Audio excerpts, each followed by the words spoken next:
Hello, good afternoon. Welcome to our webinar in our series of webinars on leadership. And this time, today, we're going to be focusing on self-awareness and self-management.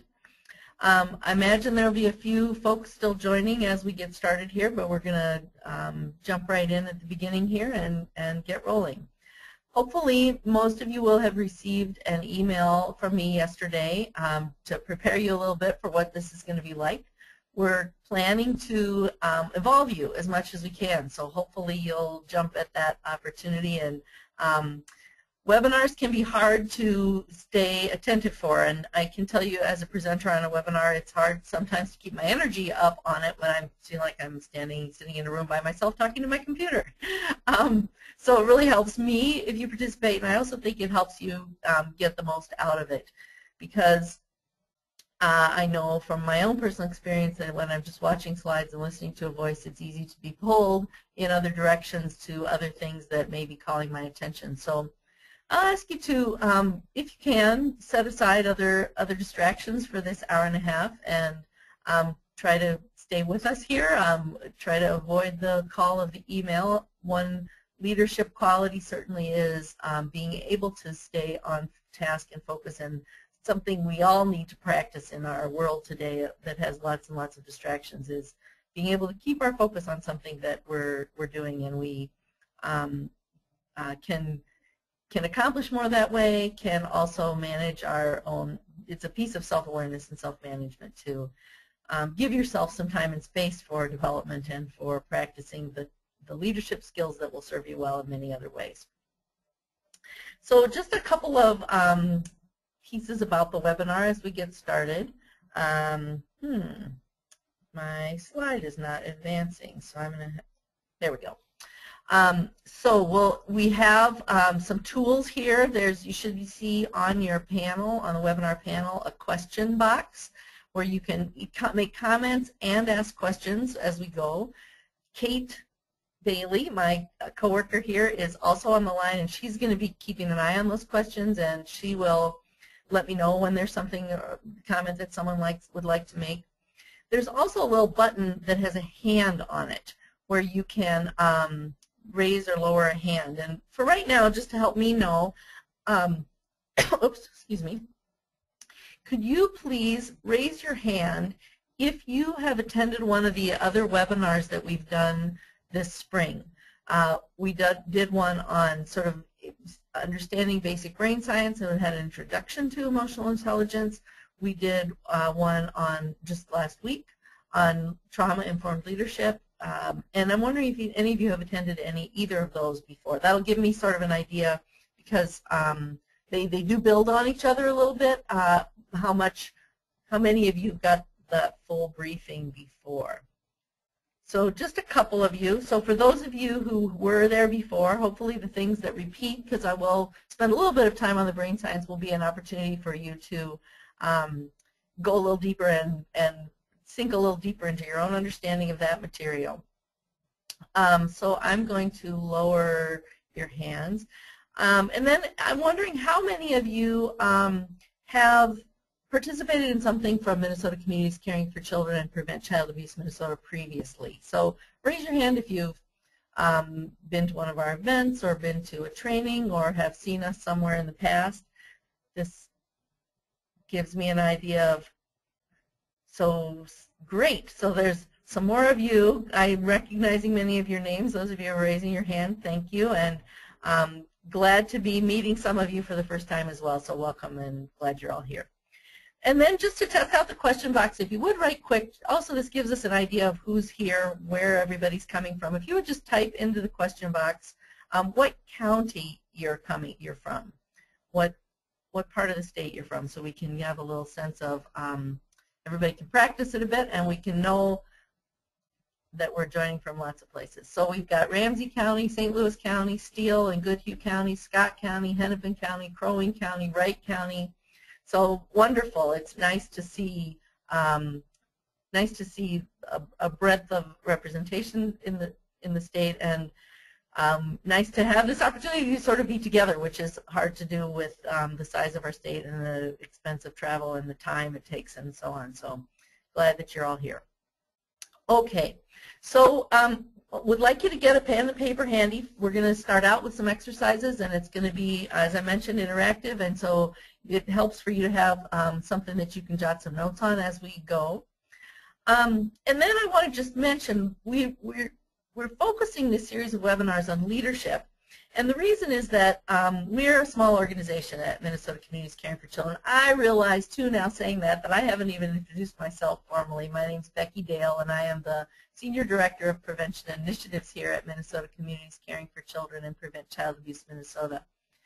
And some of you are here, may be hearing us for the first time using the name Minnesota Communities Caring for Children. We are still Prevent Child Abuse Minnesota as well, but we've decided we want to use that name, too, because we really believe that the way to prevent child abuse and neglect is to look at all the positive things that we can do to nurture healthy children, and that it's a lot harder.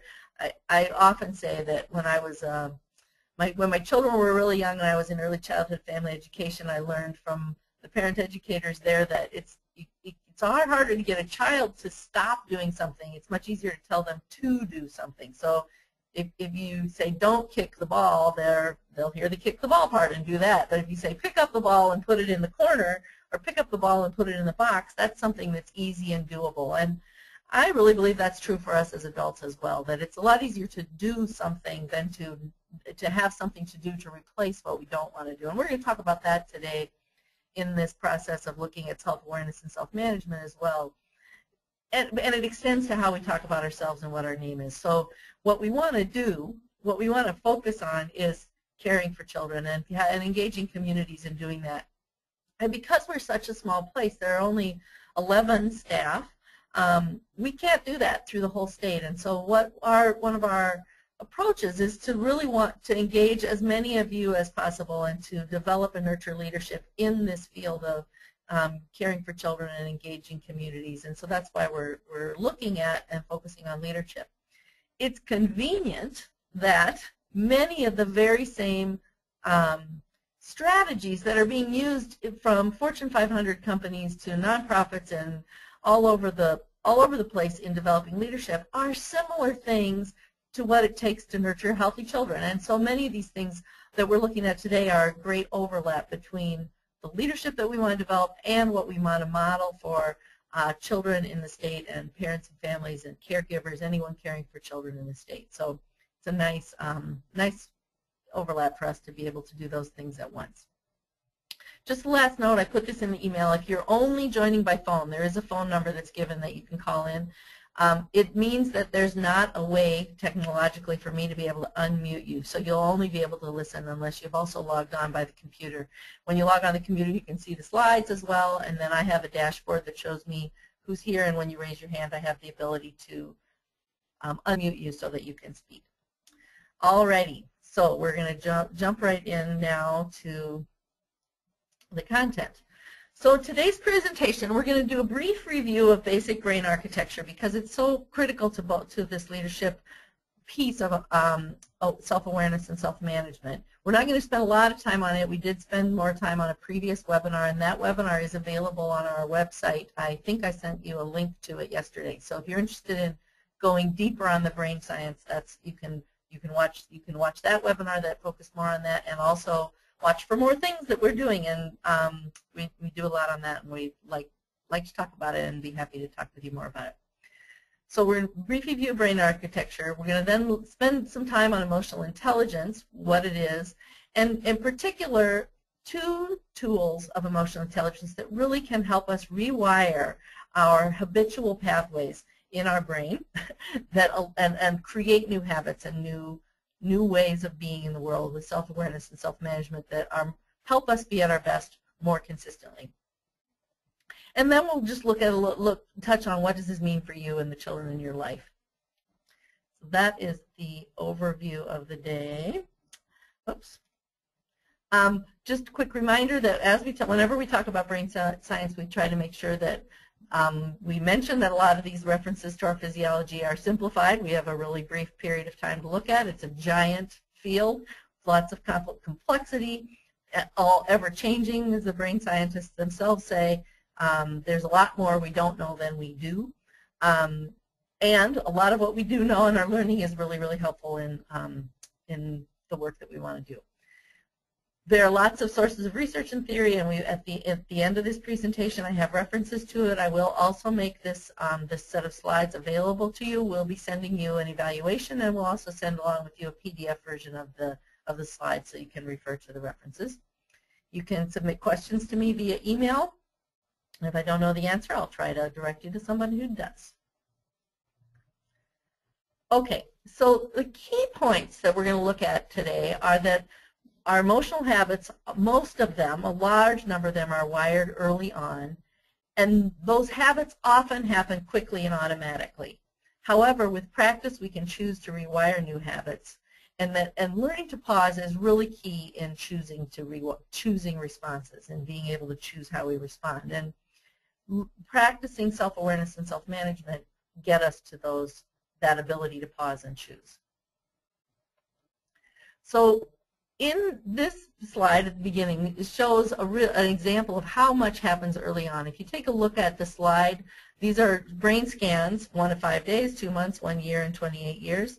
And if I were in a room with you, I would say, which one does if you look at the 1-year one, which other one does it look most like? And many of you would respond, the 28-year one, that it's pretty remarkable how much happens in that first year, so that a 1-year-old brain scan looks a lot more like one 27 years into the future than it does even one 10 months into the past. So that's a visual representation of how much happens early on. And here's another one, that at birth, we have a lot of synapses ready to wire. Between birth and 6 years, there's a very rapid process of wiring that happens that's called arborization. And between 6 years and 14 years, some of that starts to prune away. And what happens is the pathways that aren't used fade away, and the ones that are repeated more often become very quick and automatic. Our brain uses a lot of energy to wire a new pathway. So when you see children frustrated at age 2.5 trying to do something that they can see but can't quite do yet and feeling that frustration, that's because it takes a lot of energy. And probably you can think of examples where you still feel that today when you're learning a new computer software or trying to change a habit, trying to change a well-ingrained habit. It takes a lot of energy and can be very frustrating to wire something new. Our brain builds in efficiencies so that things that we do repeatedly, we don't have to spend all that energy on, and so it can be automatic. And in some cases, that can serve us really, really well. And in other cases, things that we have not repeated out of choice, but have particularly very early on, things that might have been repeated in our brain, in our environment, as our brain adapts to our environment, become automatic habits that happen without us even thinking about them. And some of those may be things that we'd like to change, that get in the way of us achieving the outcomes that we want, being the leaders that we want, caring for children in the way we want. So our brain adapts to our environment. It's interactive. I didn't mention that one before, that young children reach out to adults, and when adults respond, that wires a pathway. And so what we talked about, adapting to our environment, and we as people are part of that environment. Excuse me a moment.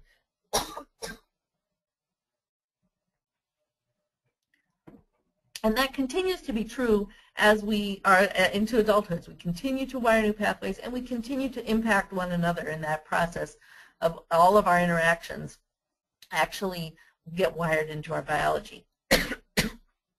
I'm just looking through to see which ones I haven't hit on. So we're wired for fear and survival. So this is another piece that's important as we start looking at self-awareness and self-management, is starting to know what are our responses and how are they built to protect us.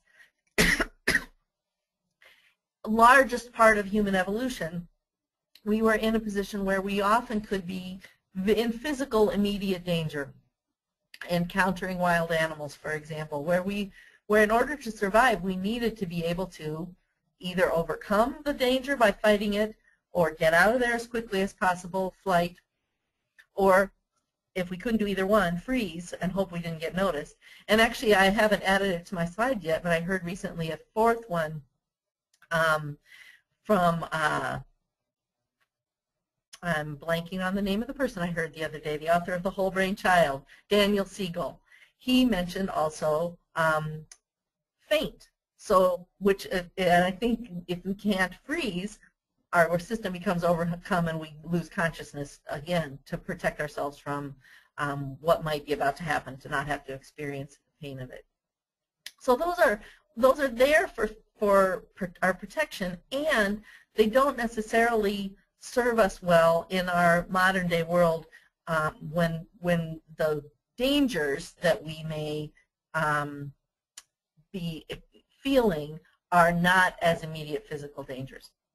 Another thing our body does when we are perceiving a threat is it releases cortisol and adrenaline, which increase our strength and stamina and speed and reaction time and focus, while at the same time decreasing our thinking capacity. So if we're in the jungle and we encounter a wild animal, we don't want to stop and think about what to do. We want to act quickly. However, when we are in the office and we perceive a threat from a coworker, perhaps something more mild, thinking would be a useful thing to be able to do, to figure out how might I manage this situation in a way that gets a positive outcome. So again, those are some habits that we can work on shifting.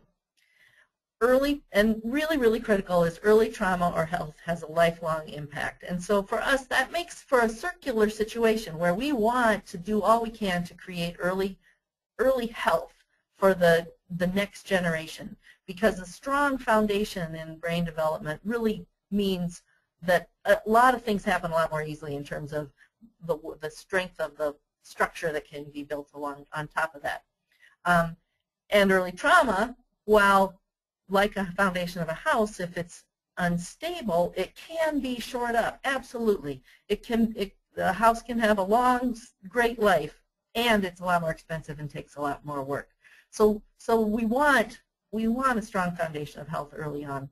And we know that many of us as adults didn't get that. And in order to be able to create that for the future, we need to have some strategies that we can heal and get ourselves to, as I said before, be at our best more often, more consistently, in order to be able to set that foundation for one another in our leadership work and for the children that we encounter. Okay, so now I'm going to start. That was the quick. Actually, before I do that, I'm going to pause a moment and see if there are any. I told you it was going to be a quick overview of brain science. Is there anything that you think might be related to this that I might have missed or that you want to ask about or add? And you can type it into the question box, or you can raise your hand if you'd like to say something or add something at this point.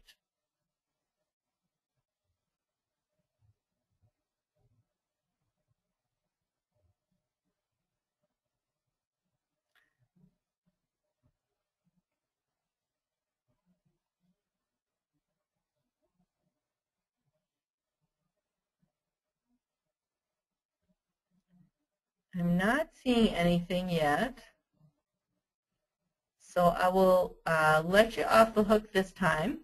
But I'm going to move into giving you some time to reflect and write a little bit. I'm going to, let's see, I do have all the hands down. So what I'd like you to do is I'm putting an activity on the screen. And with your paper and pencil, I would like you to think about a time when you were at your best in a tough situation. And this can be a situation at work. It can be a situation in your personal life. I'm hoping that a few of you will be willing to share some of this, and you don't have to. So I want you to also have freedom to really think about something that may be more vulnerable.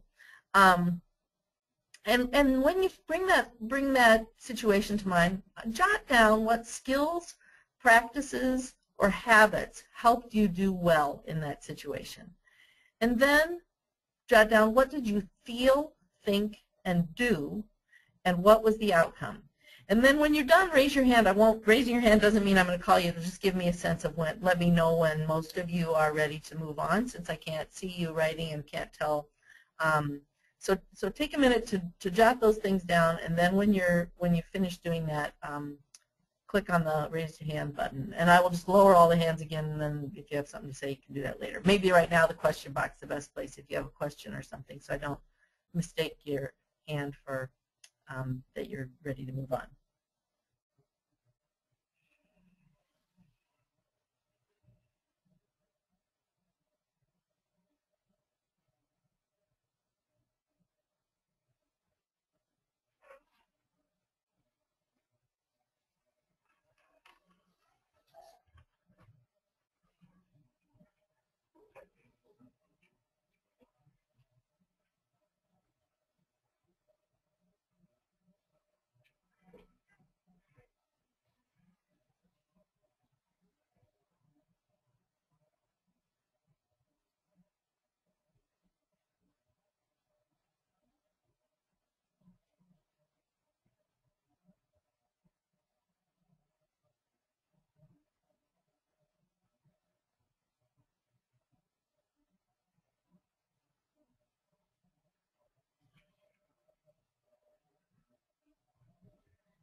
I see a few of you are finished, but it looks like several of you are still working, so I'll wait a little bit yet. And for those of you who are done, I encourage you to maybe just sit quietly for a moment and notice your breath and enjoy the rare opportunity to pause and relax for a moment. Try to focus on relaxing a little bit.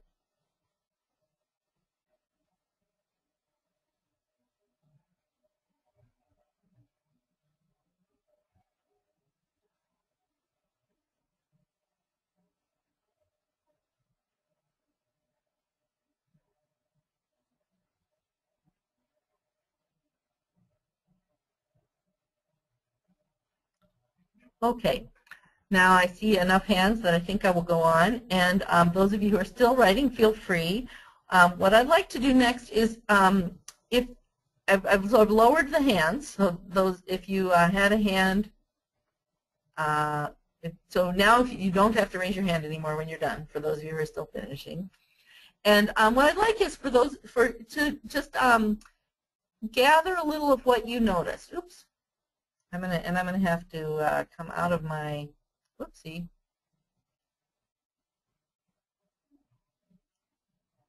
Alrighty. So I'm just going to write in here. So if you would if someone would be willing to share, you don't have, you can share the situation if you want to. You don't have to, but if you would be willing to share what you noticed, when you were at your best in a tough situation, what did you think, feel, and do, and what were habits that served you well, and what was the outcome? So anyone, please raise your hand or type in the chat box if you'd be willing to share one of those responses.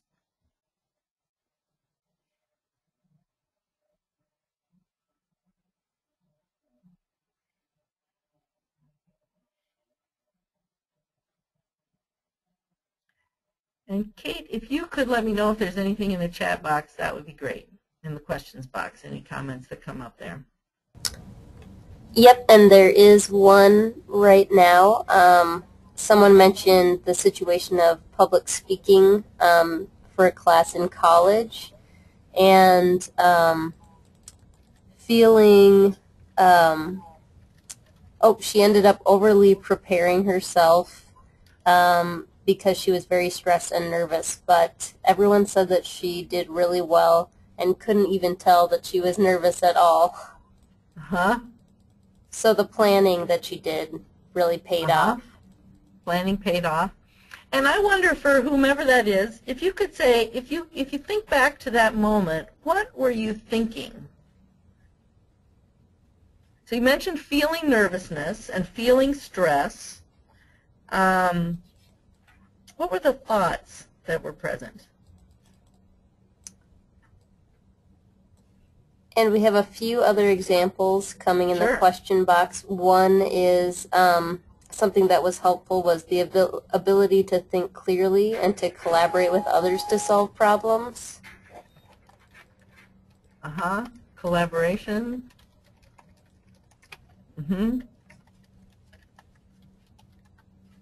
Great.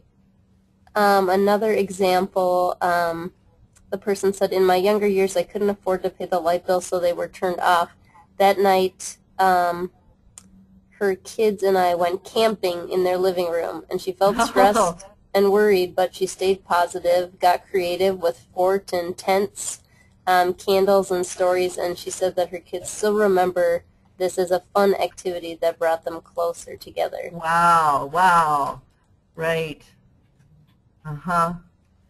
Felt stressed, but still kept kept the positive focus, and it's remember the outcome. What a wonderful the outcome was a closer bonding, a positive family bonding, in the face of a challenge. And then going back to our first example, she followed up with a few more details about what she was feeling. She was feeling anxious about everyone looking at her, all that attention, and concerns about, what if I'm red or I'm shaking or sweating or that kind of attention.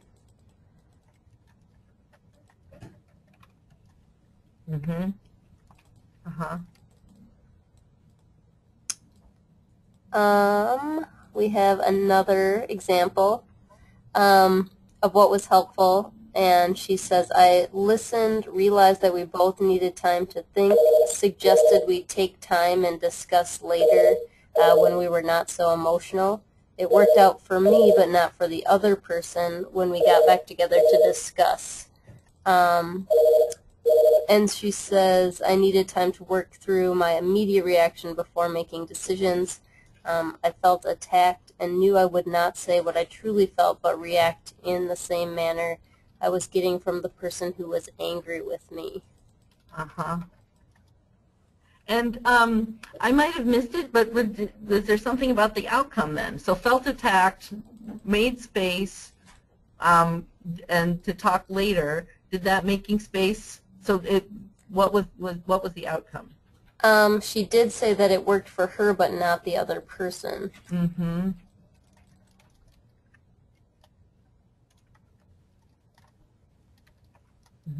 Oh, and she said that they went to a third party to be a mediator as the outcome. So she felt satisfied about how she was in that situation, even though it didn't work out for the other person. I mean, which is certainly a strength, I would say, that to be able to, like, really it's our own behavior that we have the most control over. So even if a situation doesn't work out well, that's still a good example, I think, of being at your best, when you can give your best in spite of what happens around you. And then we have one more example of a strategy that someone used, saying, I went for a walk, praying and focusing on the beauty of nature. New insights and choices came that she hadn't thought of before.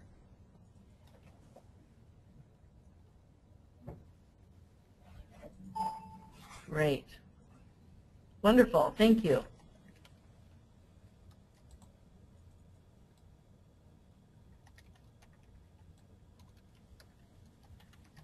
Got new insights. Great.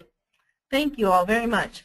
And I don't know if any of you, sometimes people are hesitant to speak, they may or may not have speakers on their mics or speakers on their phone, and that's fine. If anybody's willing and wants to give it a try on the computer, and if anybody's joined by phone, looks like most people are just on the computer, so that's fine. We'd love to hear your other voices too. And meanwhile, the chat box is great, so thank you so much for being willing to do that. Okay, so now we're going to do the same thing, except this time with the time when you were at your worst. And I did not intend, oopsie, I did not, and I just noticed I have a typo here. I'm just going to say, think of a time you were at your worst, and not necessarily in a parenting situation. It can be, but it could be a work situation. It could be any time. It's some time that you were not at your best. And this time, and again, we're going to take a minute. And I'm going to again ask you to jot some notes for yourself and raise your hand when you're completed. But write down what habits or practices got in the way. What were And what did you, again, what did you feel, think, and do, and what was the outcome? So take a minute to reflect on and write about that, and raise your hand when you're done.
We've got a few hands up.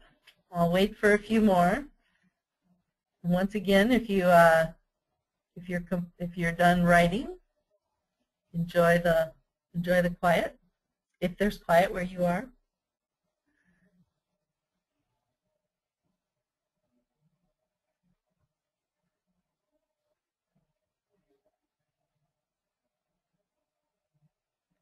And if those of you who are finished, you can also start adding to the questions box your thoughts about this time that you were at your worst. What habits or practices got in the way? What did you feel, think, and do, and what was the outcome? What would you be willing to share with the group? And I will go ahead and lower hands, and you can also raise your hand to tell us if you're going to be a brave soul and speak over the airwaves. I'd love to hear your voices. And Kate, as soon as there's anything to share, let me know. I'm ready to type them in. Okay, we've got one response, and she's saying that she didn't get a lot of sleep. She wasn't feeling positive, and so was really at her worst for an unexpected crisis. The lack of sleep really got in the way, and rushing that morning added to her attitude. She was impatient, tired, not focused, made coworkers feel uncomfortable because she didn't have her normal attitude, and it was evident from her body language that she was angry. And others were picking up on that. Others were noticing it. Mm-hmm. She could see the impact of it on others. Right. And I will add too, as you're responding to these, think about what are the costs. So in that case, there may have been a cost to certainly the productivity of that day. There was a cost, and maybe even there was a cost to the relationships of not being at your best. We have another example. The participant says the situation was an argument that turned physical. She says, I did not have the ability at this time to pause. I was angry, suffered lots of trauma as a kid, and didn't develop coping skills or emotional intelligence until later on. Mm-hmm.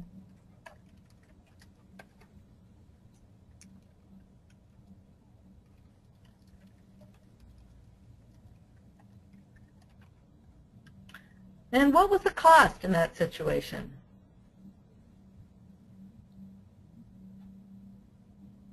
If you're willing to add an addendum. Jail time. Wow, yeah. That's a big cost. And we've got two other examples that are sort of similar. One says when emotions were allowed to get in the way of normal logical reaction to situation, and the other, I reacted rather than responded, acting too quickly out of impulse/anxiety to try to solve the problem. The outcome was continuous ongoing misunderstanding, which resulted in a breakdown in the relationship.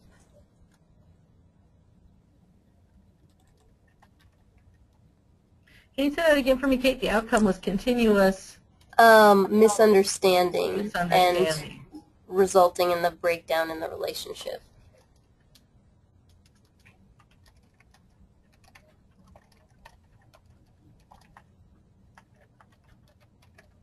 Great.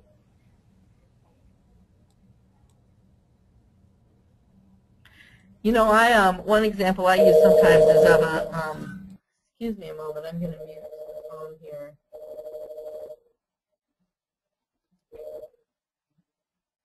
There we go. Sorry about that.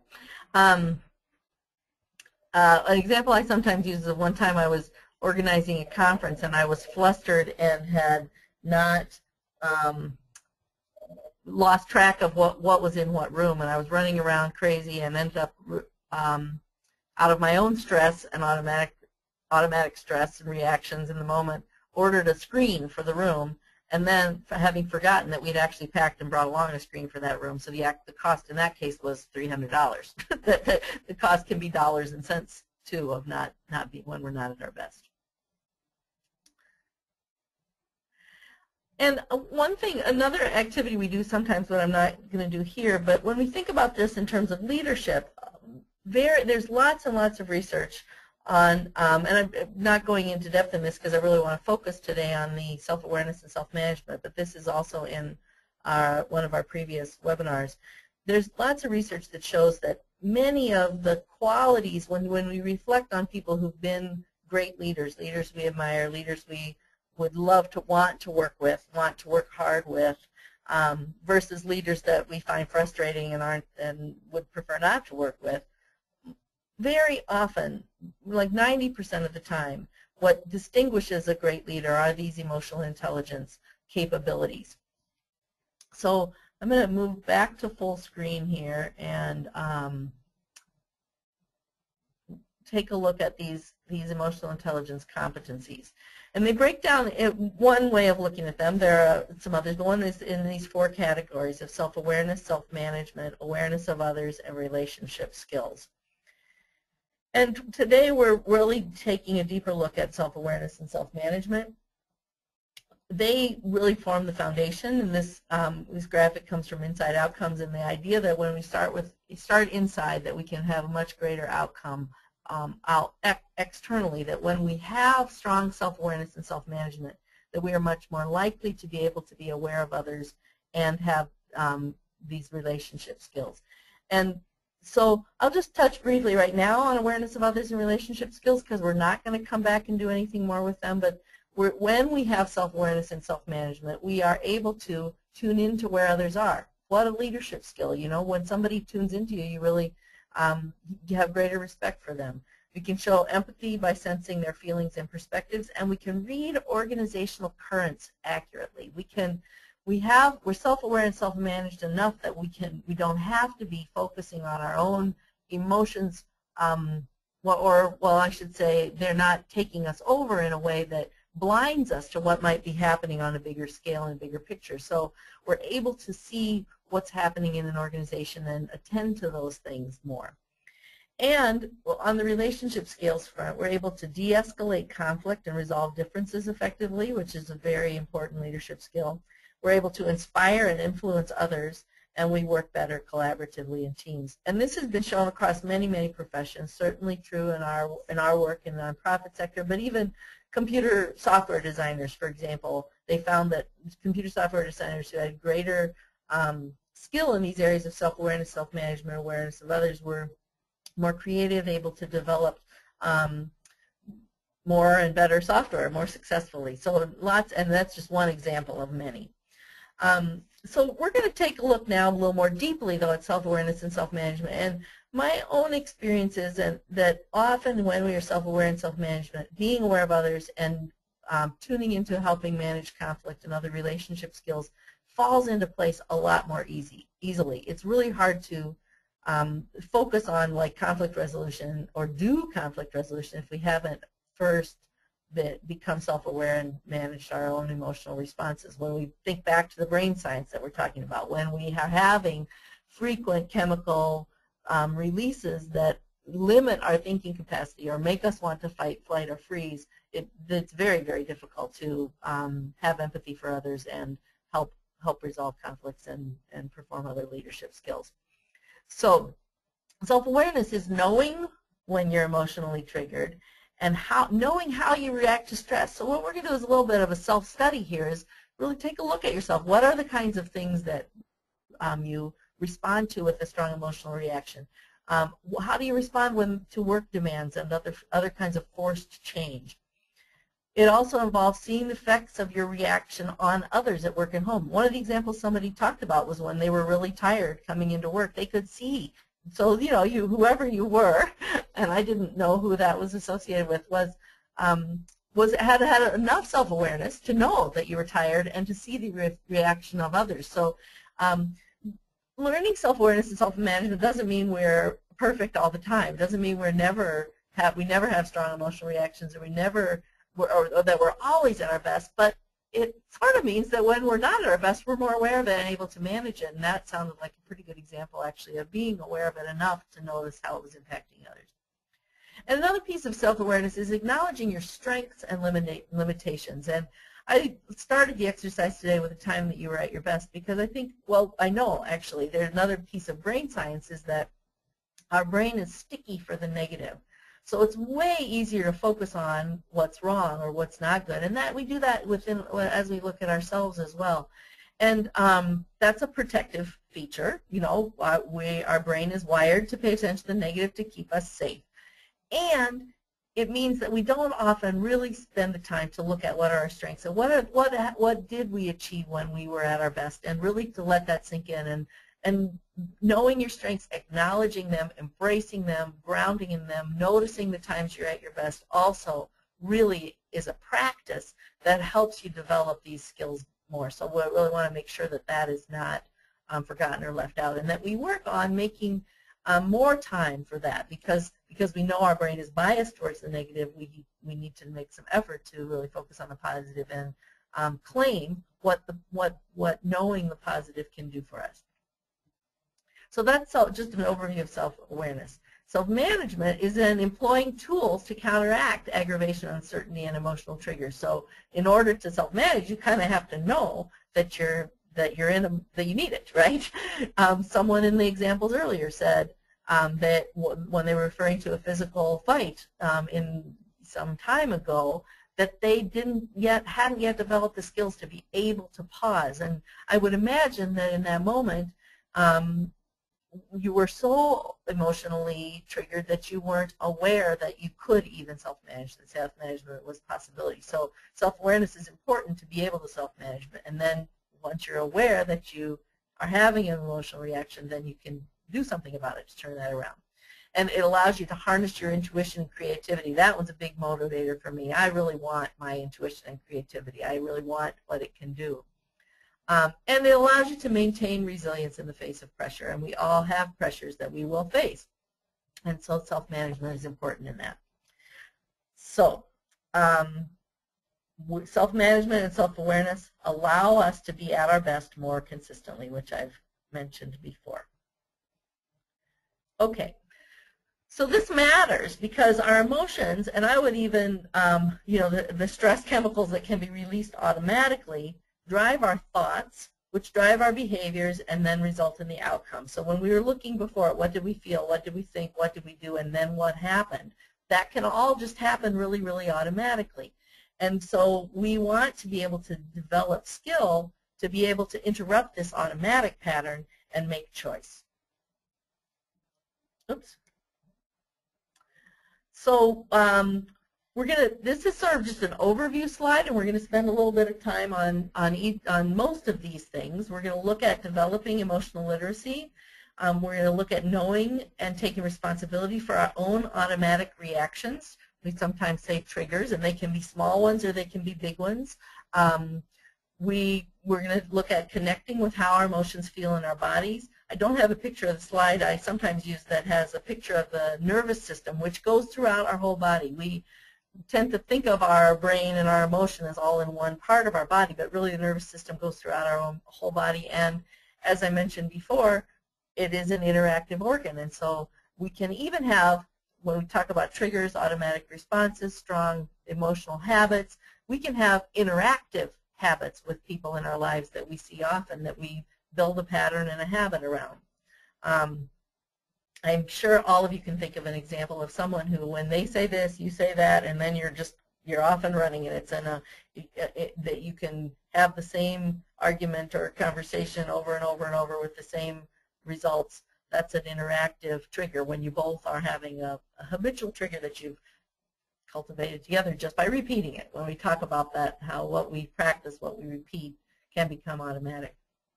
So connecting with how we sort of went from how it's not just our head, it's our body and interactive. Our body can be a tool that when we are paying attention to what we're feeling in our body, that can help us also be aware that we may need to self-manage in some way. And Becky? We can develop more. Yes? I just wanted to mention that one participant said that this process reminds her of years ago when they told parents to count to 10 before doing anything. Yes, absolutely. You know, I will say that so some of this is stuff we've known for a long time, right? For me, the big light bulb in all of this with the brain science now is that we know pausing helps. What we didn't know before is how hard it is to do it without practicing it. That when we have a strong emotional reaction, what it is that we have practiced is what will take over. And if we practice pausing, if we practice counting to 10 when we don't think we need it, we'll get good at that too. That we can choose what we want to repeat. So we even, so we say, you know, when you're getting angry, count to 10.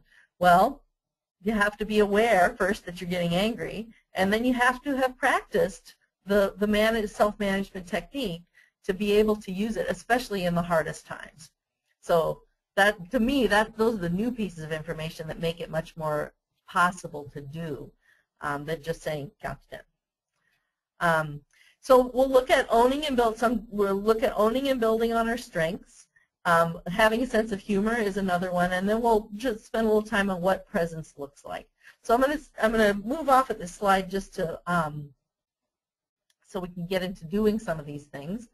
So developing emotional literacy, recognizing a feeling as it happens, is the keystone of emotional intelligence. If we notice and name our emotions, and we're gonna do an exercise right now with that.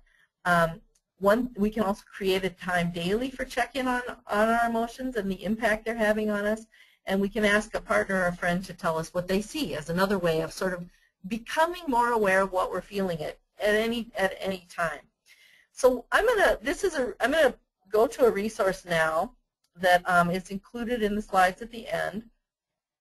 This is from the Center for Nonviolent Communication, and bear with me here. Sometimes I know there's a lag in the presentation between when I'm moving, especially to a website. This isn't the one I want, the other one. So it should catch up. Kate, do you guys have is the feelings inventory on your screen now? Yep. Feelings when your needs are satisfied? Yes. Okay. So this is a list through the Center for Nonviolent Communication that lists feelings and they have two different categories: feelings when our needs are satisfied, and feelings when our needs are not satisfied. And so as I said, I included the link to this in the slides, which you'll get after the webinar.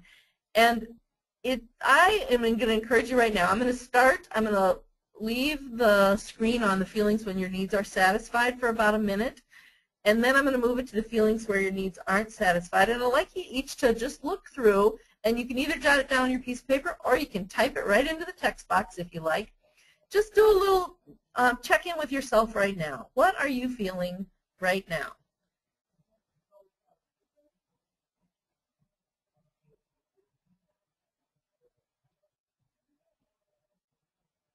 And I'm guessing that we have a mix of feelings that are connected to having needs satisfied and some that are not. I know that, and we can hold both at once even within us.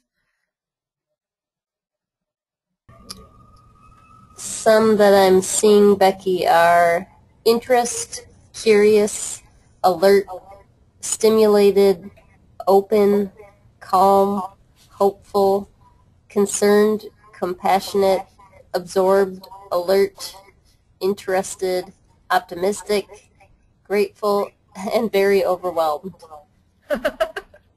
Overwhelmed, yes.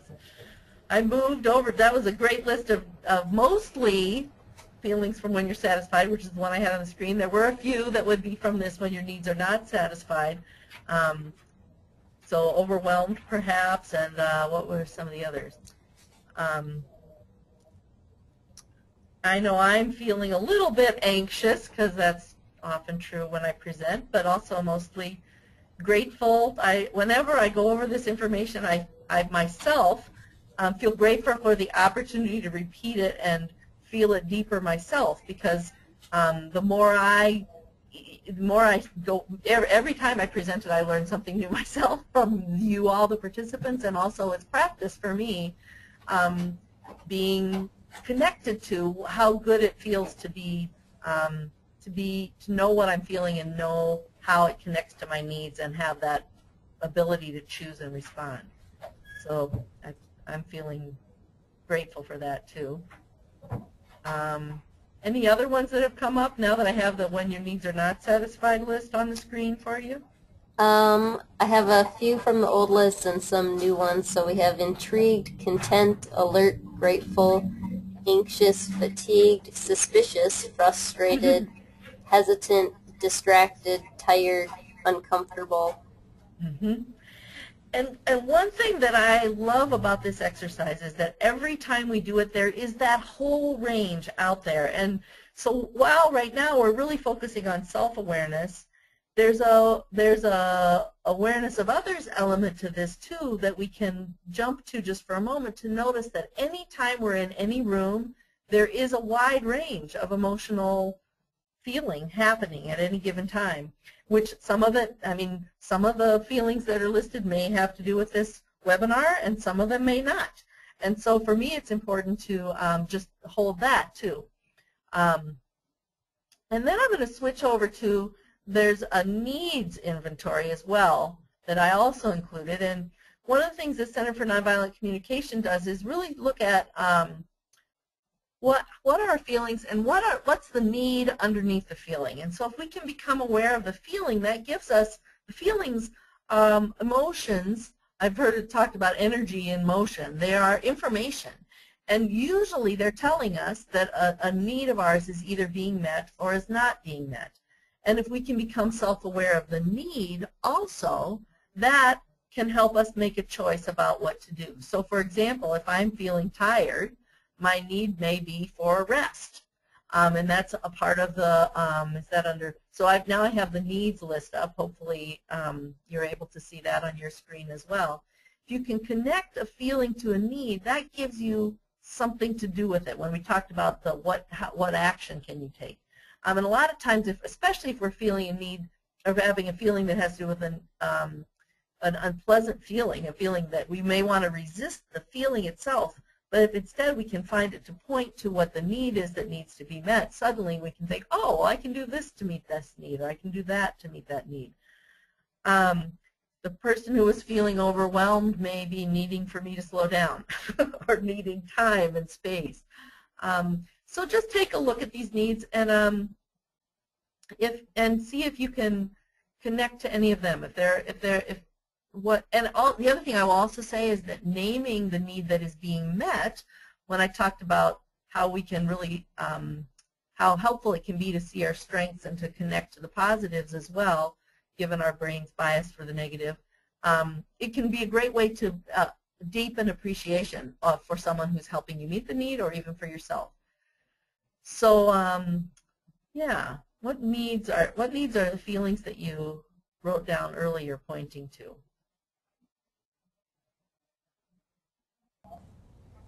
And you can type those right into the text box as well. So one person says communication, cooperation, security, trust, movement, presence, harmony, awareness, life, hope, purpose. One person says my need that is leading to feeling overwhelmed and fatigued is a lack of stability, and she says that she arrived late yesterday, 3 hours from home to check her 8-year-old into a hospital. So. Oh gosh, right. So need for physical well-being for your child as well, certainly, as need for rest and sleep, need for stability. And what interestingly, there's a whole section of these that are about connection, but one need that comes up a lot is for people is we really have a need for one another's well-being.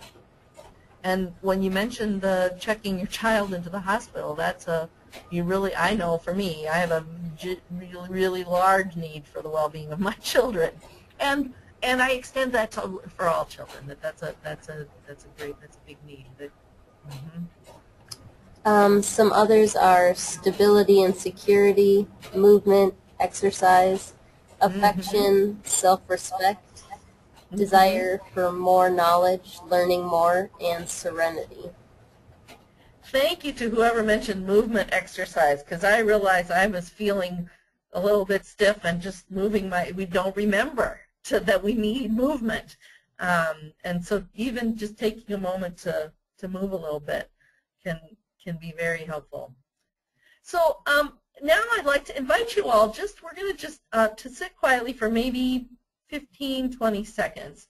And just for yourself, for your own purposes, and maybe on your sheet of paper, if you want to share it in the text box, then don't do that right away. Just sit for a minute. And notice what that was like for you, to just notice what you were feeling and connect it to a need.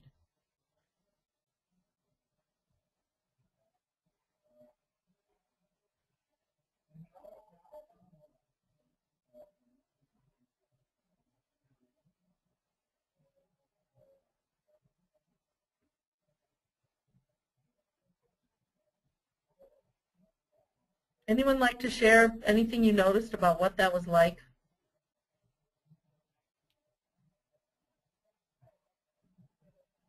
And I will check for hands. Kate can check for comments in the comment box. Still no brave soul willing to speak. Well, we do have something in the questions box. Sure, great. One person mentioned that it was helpful to be able to type it out and know that someone was hearing her. So how might you build that into your day? A way to notice what you're feeling and needing and communicate it to someone on a more frequently. Just you can answer that if you want to, or you can just think about what that would be for you. Others mentioned it's a bit overwhelming trying to figure out how to meet all of our own needs. Can be, yep. Others say empowering gives hope. Feeling validated, I feel empowered and can move on in a crisis.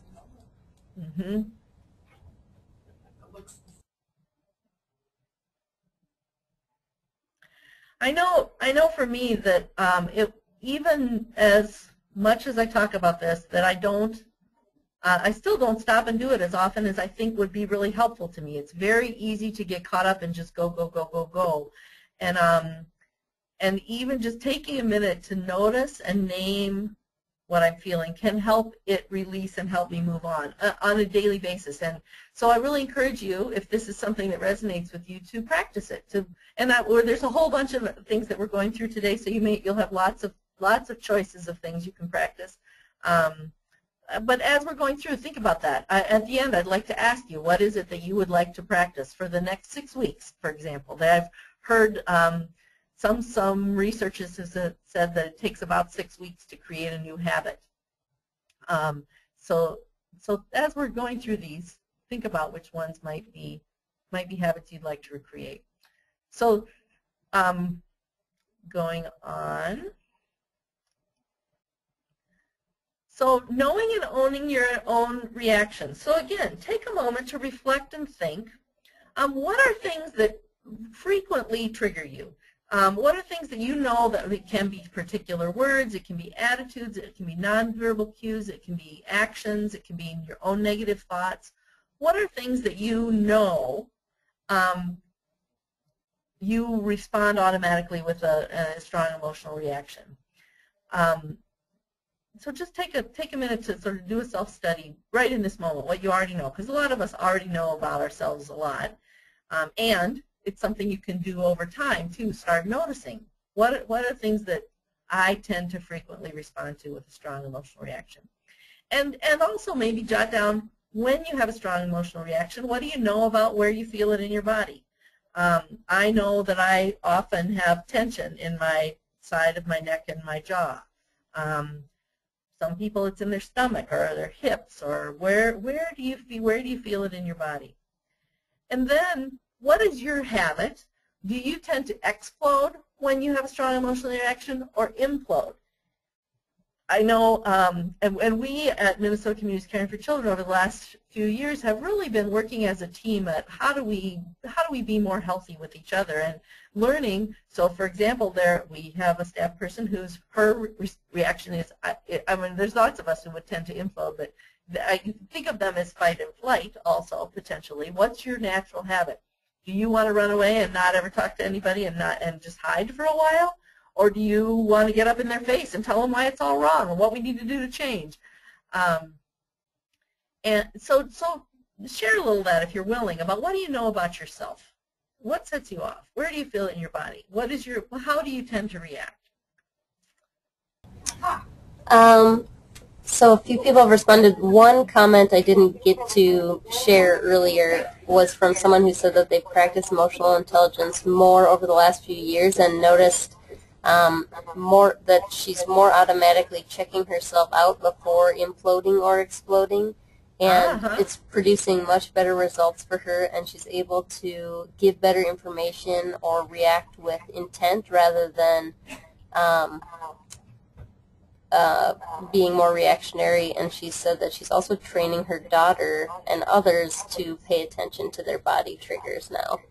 Wow, awesome. That's a wonderful testimony. The body is amazing. You know, my latest one I've been doing with is I'm telling myself when I feel pain, that's a reminder to breathe. You know, there's just some really simple things that you could do that can, simple but, again, require practice and intention. Thank you for sharing that.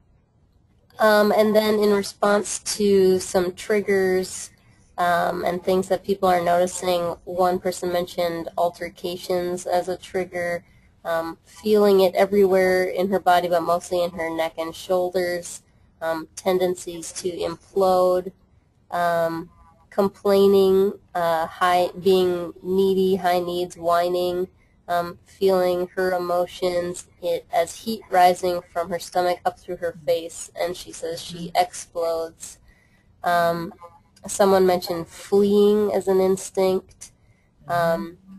Another person says, I'm an extrovert and I verbalize and quickly. Someone else says, I get shaky. Someone mentioned being triggered by words, attitudes, feeling it in her neck and stomach,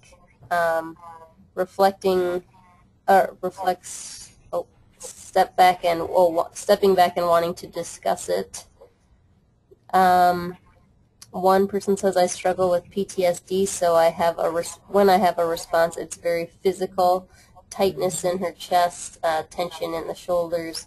I typically want to get away, often need to go to a quiet space, even to take a nap or to get her body back to baseline.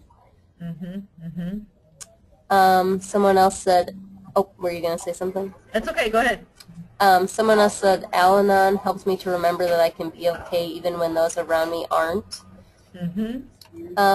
Someone else... I do want to just notice, actually, Kate, since you said that one, that I want to acknowledge that some of our automatic responses are helpful. And when you mentioned the Al-Anon helps, so that's become a habit. And someone else said something about talking it through. And so there is this mix, and we know, so it's part of the process when we talk about both knowing our strengths and where we can grow, is acknowledging those strengths, that some of the things that we've either developed intentionally, or if we were lucky enough to have really have supportive adults in our lives too, there can be some positive things that are automatic reactions too, and to nurture and notice those as well. Mm-hmm. I think I'm gonna go on, Kate. Oh, okay. Go ahead. Is there many more? There are a few more. I think. Thank you all so much for your responses. I think I'm gonna go on just so we can get to some more things, and I encourage you to keep responding in the next conversation as well. I didn't talk about the fourth one yet on this slide, just because I wanted to keep it separate. And this is something to practice noticing. Now that you've named what you know about how you respond, a very powerful and sometimes really difficult thing to do is to own when you are having an emotional reaction rather than blaming someone else. If you're blaming somebody, chances are you are having a strong emotional reaction and have not managed it yet to be in the best place. Now, it doesn't mean that it's okay that other people don't do things that they shouldn't do, or that you don't want to call out or request a change for. This piece has to do with knowing how to be at your best. And so when you're having an strong emotional reaction, I heard some people talking about a strong reaction that I have to altercations or to whining or whatever. So somebody, when I'm with my kids, they're getting whiny or interacting with themselves. Those are things that I want to teach them to do differently.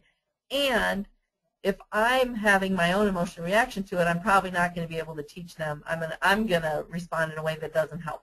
And so to own, wow, I'm really having a strong emotional reaction, is a different thing, can get me the space to say, okay, how do I want to respond in this situation to get the outcome that I want, which is for them to learn not to whine, or to learn to do something different when their needs aren't being met, right? But if I, in response, say, don't be such a whiner, right, then I'm teaching them that when you have a strong emotional reaction, that's the way to that's what you do, which doesn't teach them not to whine. So I hope that's making sense. But the big thing is to really start to know and own our own emotional reactions. To own, wow, I am really feeling frustrated and angry right now when I hear my kids whining. Okay, how do I want to teach them something different? And that gives me the space to come up with a different solution. Owning it, to actually owning my own reaction.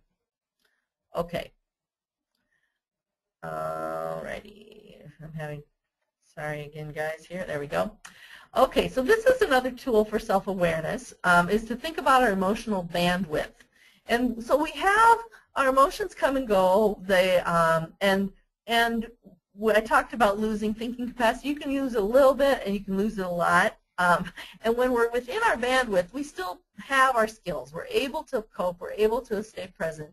Early on in the presentation, someone talked about being tired and noticing the effect it was having on someone else. So you could tell that you were not at your best, but you were still maybe, from the way you described it, I would think you were still within your normal range and in your band and able to apply your skills. When you get out of the band is when you've had such a strong reaction that you don't have your coping skills anymore. And you can get out of your band in many directions. You can get out of your band out of anger, extreme anger. You can get out of your band in depression, going sort of out maybe the lower side of the band, if that image is useful to you. You can even get out of your band with extreme excitement. So it's just sort of noticing. And this tool of thinking about your bandwidth, what it can be useful is when you notice you're getting to the edge of your band. You can think, okay, and it's a tool you can use with others in your life. Say, wow, I'm getting close to the edge of my bandwidth. It can be a self-awareness tool that can let you know that you need to do some self-management. And one thing I'll just mention before I go on to the next slide here is that often when we have experienced trauma, and in young children and adults too, when we've practiced having to be protective from danger frequently, we can be always on the lookout for danger, always on the look in a protective mode, which actually means our emotional bandwidth may be more narrow and it's easier to exit the bandwidth. So that's just something to be aware of in terms of the long-term impacts of trauma. Okay, so I'm keeping an eye on time here. There's a lot. This topic we can spend lots of time on, and it's actually useful to spend lots of time on to practice it and to go deeper with it and to really master these skills. But I want to mention there's a book called Search Inside Yourself, which I will refer to a couple more times during this remainder of the presentation. But it's a great resource in terms of giving, if you want to do more on your own with this. The book has lots of great ideas in terms of how to develop self-awareness and self-management. And it weaves it together with mindfulness, which is a way of practicing awareness. It leads directly to attentional calmness and clarity that forms the basis of emotional intelligence. It supports self-awareness, self-management, and empathy. It builds a practice of pausing that makes the ability to pause more available in the hardest moments. And you can think of it as an exercise for the mind, like strength training for the body. And it can help develop the ability to be calm and alert at the same time. So we don't want to give up our ability to be attuned to potential dangers, but how can we do that and still remain calm and maintain those two things?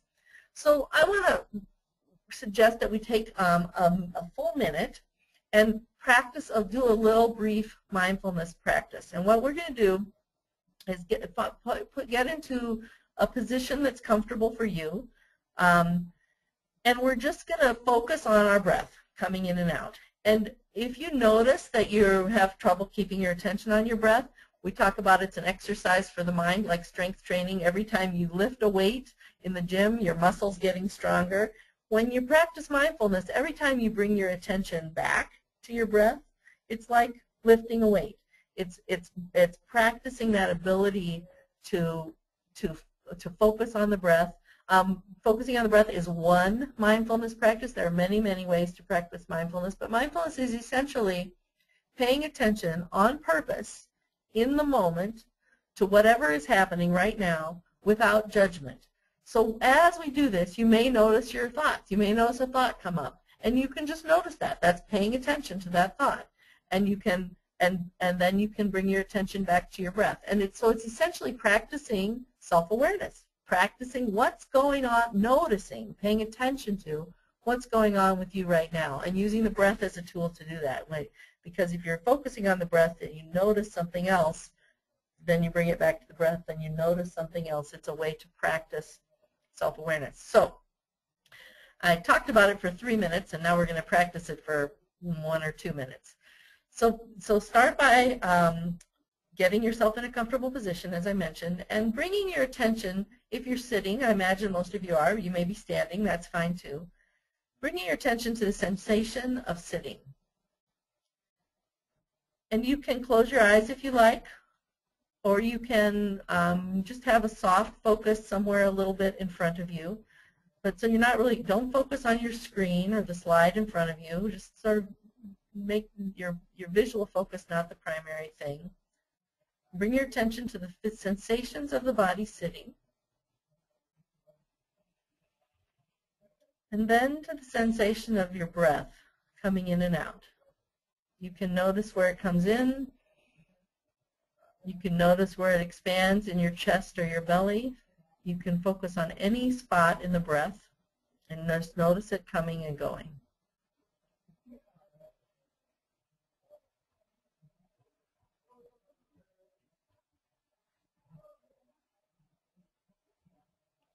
And if your attention goes to something else, notice whatever that is. Just notice it.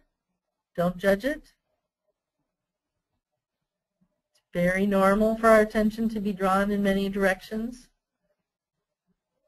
And then gently bring your attention back to your breath.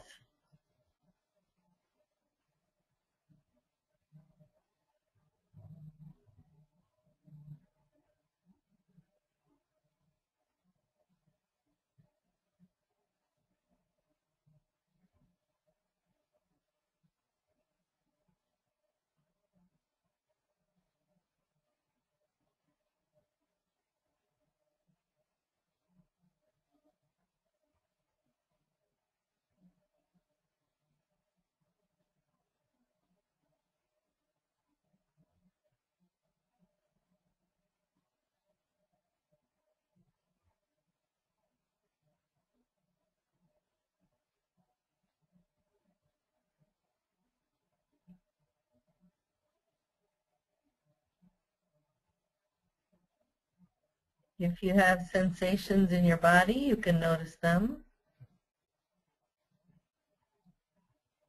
If there are sounds around you, you can notice them.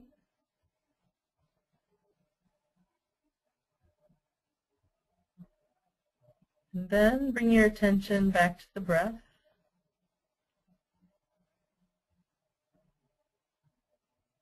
And from the breath back to the sensation of sitting or standing. And then if your eyes are closed, you can open them and you can come back to looking at the screen.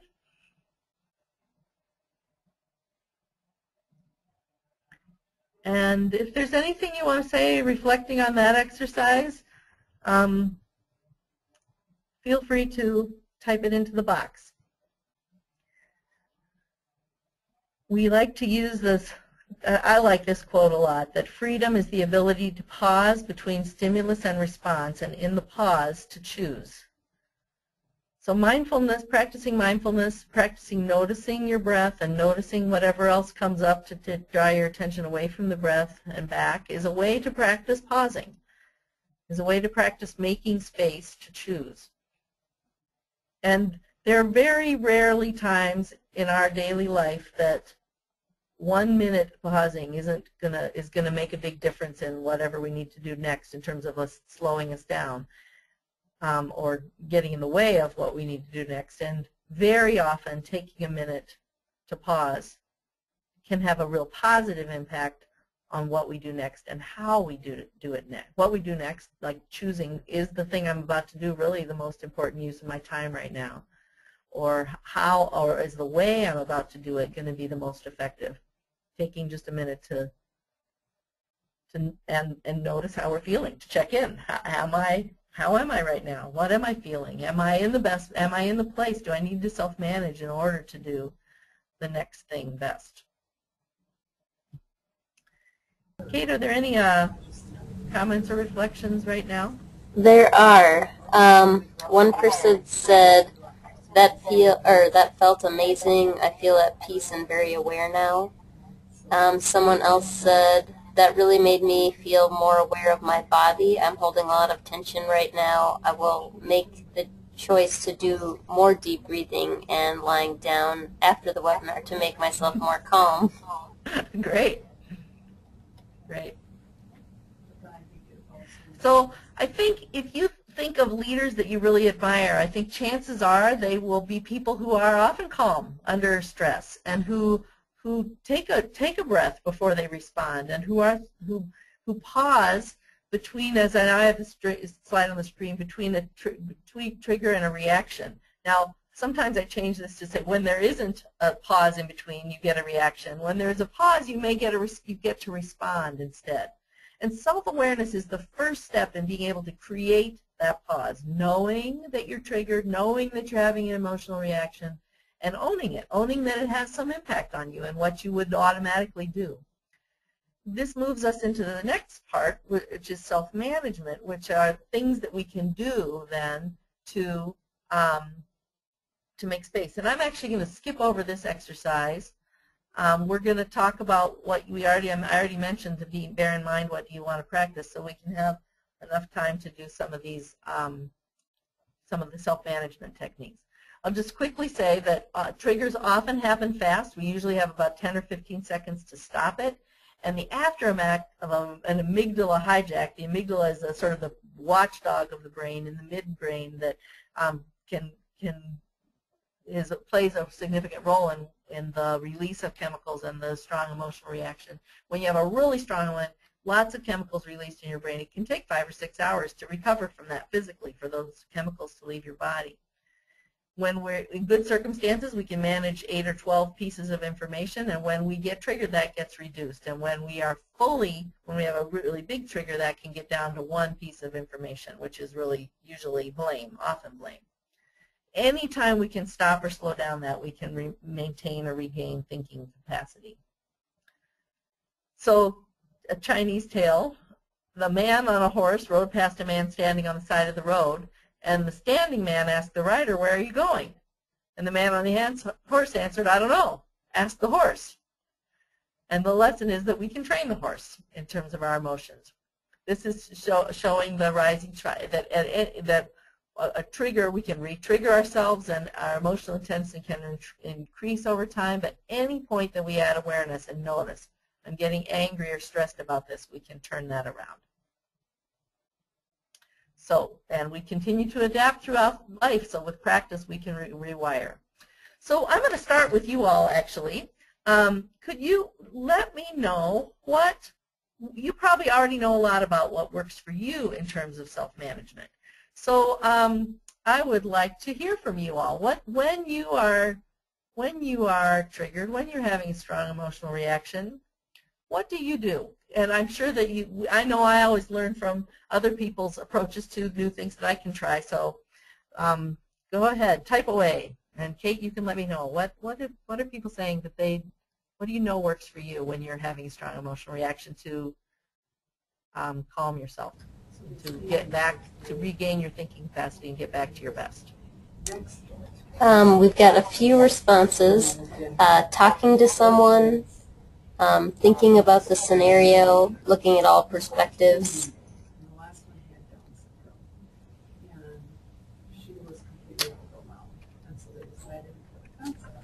Similarly, being understanding.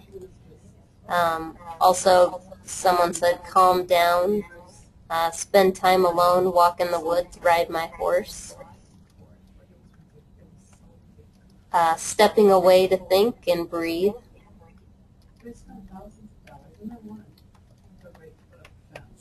Someone says medication, a shower, a nap, talking or journaling, working with my counselor.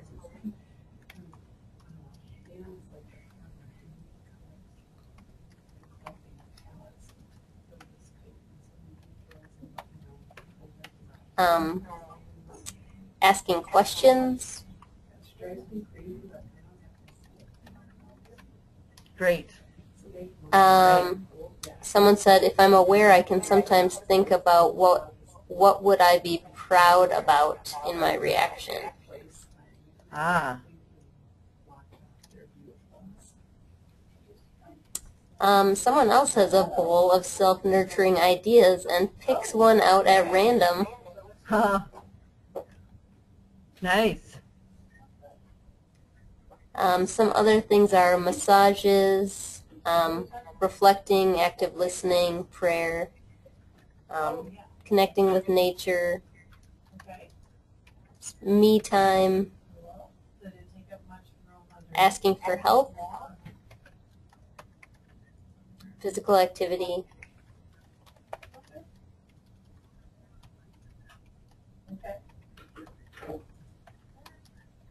What an awesome comprehensive list. And so really many of these things are actually borne out by research as well to show, someone talked about riding their horse. There's research about interaction with animals and pets and how actual positive chemicals, we talk about our brain is its own pharmacy, can release some of the dopamine and some of the other chemicals that really give us positive feeling interacting with animals. Physical activity, absolutely. There's research that shows if you increase your heart rate, how that can actually help the reduction of, help some of the other chemicals, to the adrenaline and cortisol to withdraw. Ask self-talk. Thinking about what an outcome that you would like. What response would I be proud of? Nature. All of these things are absolutely a really great list. And as I go through the slides, you're going to see that you've already covered some of them. Breath awareness. Somebody said these are things. So something, and the other thing I guess to be mindful of is. There's some self-management skills that you can use quickly in a moment, and there are others that you may take more time. And a piece of self-awareness is knowing, is this a situation where I can self-manage effectively in a short period of time, or do I need to remove myself? Someone talked about removing yourself, and an important piece of removing yourself is that if you're doing it with the choice and intention to come back. Otherwise, it's flight, right? Otherwise, it's imploding, and so that's an important distinction to make. Writing and self-talking and talking with someone we talked about already. Body awareness. Body awareness can be self-awareness, but it also can be helping managing triggers. One tool some people use is actually just tuning into the senses, noticing what do I smell, what do I hear, what do I feel right in this moment. Shifting positions, movement. When I did that earlier, when somebody said that was a need they were having, it's a need we forget in our modern life, and even just like moving a little bit. If you're in a meeting and you're noticing you're feeling you have any reaction, standing up can be helpful, or adjusting your position, or even just putting your hands on your stomach and noticing your breathing coming in and out. Your breath is with you always, and so you can always bring your focus to your breath for a moment, and lots of great research around how effective that can be. Someone said getting a different perspective, looking at different perspectives. One visual image is to imagine yourself on a balcony looking down at the situation. So again, like I said, you guys had a lot of many of the things I would suggest and have as tools for self-management are things that you all know already and are using. And the question to you is, what is a new one you might try, or where are times that you need maybe something different to try, where the ones that you usually use don't work. They may work in some situations and not others. This is a self-management technique that is in the Search Inside Yourself book. There's an acronym for it, which he calls, Chad Meng-Tan, the author, calls the Siberian Northern Railroad, SBNRR, as a way to remember it. But the first step is to stop. The second step is to breathe.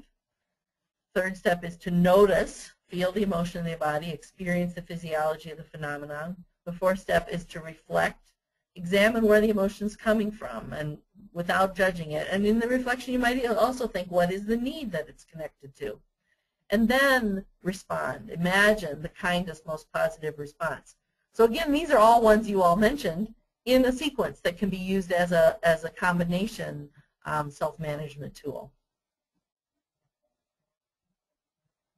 A word about reframing. We know that the brain changes as a function of where an individual puts his or her attention. So what you focus on really matters.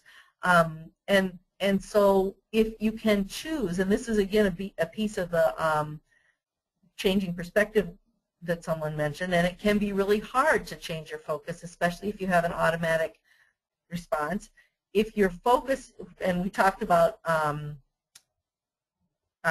owning your response as opposed to blaming. That's an example of, if you're focusing on what the other person did wrong, if you shift to the focus of what is my reaction, how am I feeling, what am I needing, that's a reframing.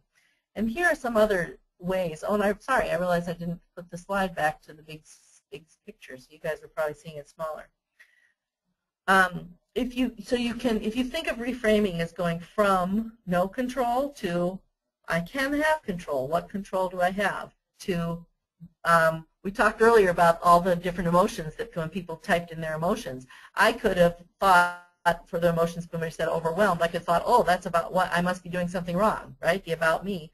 Or I could reframe it to, maybe it's not about me. And in fact, when that person shared about why they were feeling overwhelmed, it had nothing to do with me, right? So we can choose where we put our focus. We can, if we're feeling hopeless, we can choose to focus on what some options are. We can reframe from a challenging situation. And sometimes I'm moving while I'm telling you this, and that can help too. When you're actually trying to reframe, is physically move yourself to a different place in the room or a different position to help yourself move to a different focus.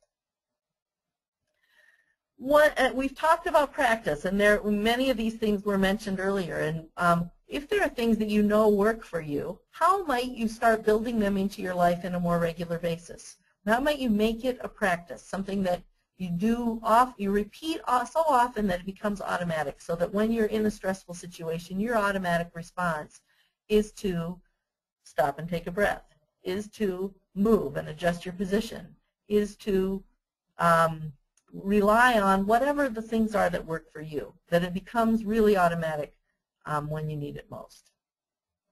And I know that I went quickly through this last part. Oopsie. Usually it is really true that in all of these emotional intelligence competencies that spending more time on self-awareness makes it easier to do self-management. So I would like you to think a little bit, and you can jot down for yourself, or if you want to share it in the text box as we leave, what's something you want to practice and try as a result of this workshop. And then I'd also encourage you to think about, you don't have to write this in the text box, but we as adults learn best when we share what we learn. And so I encourage you to think of somebody that you would like to tell about something. You pick what is one thing that you want to share and who do you want to share it with as you're going. And with that, I will, oops, I meant to just switch to where I can see the panel here to know if anybody has, Kate, if folks want to share anything that they want to practice and try as a result, and or if anybody has any other questions. We are at 1:30, so I know some of you will need to leave. I'm willing to stick around for another 5 minutes or so to answer any questions and have any conversation that you'd like to have. One person said, thanks so much. I really enjoyed this webinar. Someone said that one thing that they'll practice is just to be more content and aware in their life. Pause, breathe, and share. One person says, I want to practice what is the kindest response that I could give. Another person said, I will share this with my fiance and hope that he encourages and joins in with me. Pausing more and focusing on breathing. I want to share the feelings list and needs list with my husband and discuss together. Share with my adult sons so they can reflect on their own self-management and awareness. I have done mindfulness in the past. This reminded me how helpful it is to me. Thank you. The feelings list, domestic abuse group. Oh, maybe sharing the feelings list with that group. The pause is priceless. Thank you for the information. I look forward to reviewing the slides and sharing some of the information with coworkers and families that she sees. And one other person said, my mom is a huge support with me and my two sons, so I will share the things I've learned with her so she can use them and help them, remind them when they're struggling and not tapping into their skills. And someone else said, I will share with my husband how very affirming this webinar was. Thank you. Great. Thank you all. Glad you could be here. Please do take a minute to fill out the survey when we send it out. We really learn a lot and we know we can always improve things and want to continue. This webinar technology is something we're hopefully getting better at, but we know we can learn more about that too and want to know what you'd like to see in the future and that kind of thing. So we do hope you'll give us the feedback when we send the survey. And again, any last questions or comments?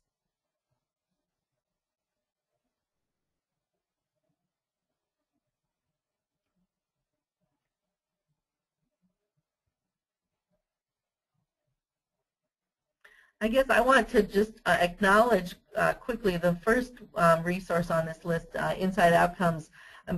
Jean Hammock, who is the principal of Inside Outcomes and has created Emotional Intelligence for Leaders course. I learned a lot of what I've learned from her, and many of the resources in here came from her lifelong work, and so I just want to acknowledge that. And then, of course, all these other resources are ones that inform her and are available to all of us to learn from as well. So hopefully you have what you need to keep doing more, and hopefully we can be in touch. We are doing another webinar, actually 2 more webinars in June, and so please do come again. There will be some overlap, and overlap is good. You've heard me say it once, you'll hear me say it 1,000 times. What you repeat becomes automatic. So come back, practice some more with us.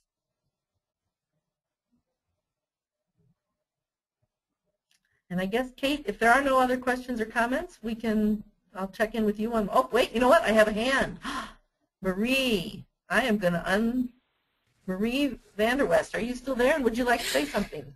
I am still here. Oh, I yay. was just going to share with you a little bit earlier. I'm the woman who's dealing with my little boy being in the hospital. Oh, So it was kind of crazy that this particular webinar landed today when I really needed to stop and be aware of what am I going through as he's going through this, because I do have enough knowledge to know that if I can keep myself calm and I can keep my body in check, his body is going to respond to that, and he's going to be able to stay calm and handle what's going on as well. So, and I got a perfect really, timing. yes, well, thank you for speaking. I love hearing other voices. I really do. I don't say that. It's so nice to hear there's somebody there.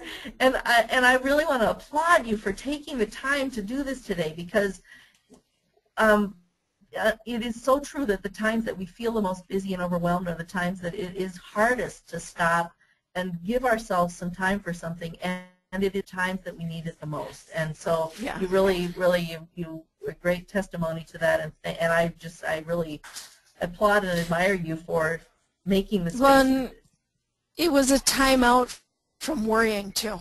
You know, it was a time to focus on something completely different and not be stressing about anything, just accepting that he's in the hospital, he's in good hands, they're trained, they're doing what they need to do for him, and it's okay for me to take time to do something for me. It's not only okay, but it'll make you better able to be there for him. That's, right. We so often just push and push and push ourselves with not realizing the cost that it is to the very thing we want most, which is to be there for the people who need us. So, way to go. Yes. Thank you. Thank you.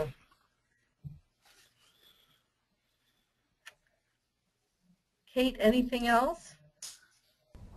No, I don't think so. Alrighty, well, thank you all again, and look forward to hopefully seeing you other places in the future. Thank you.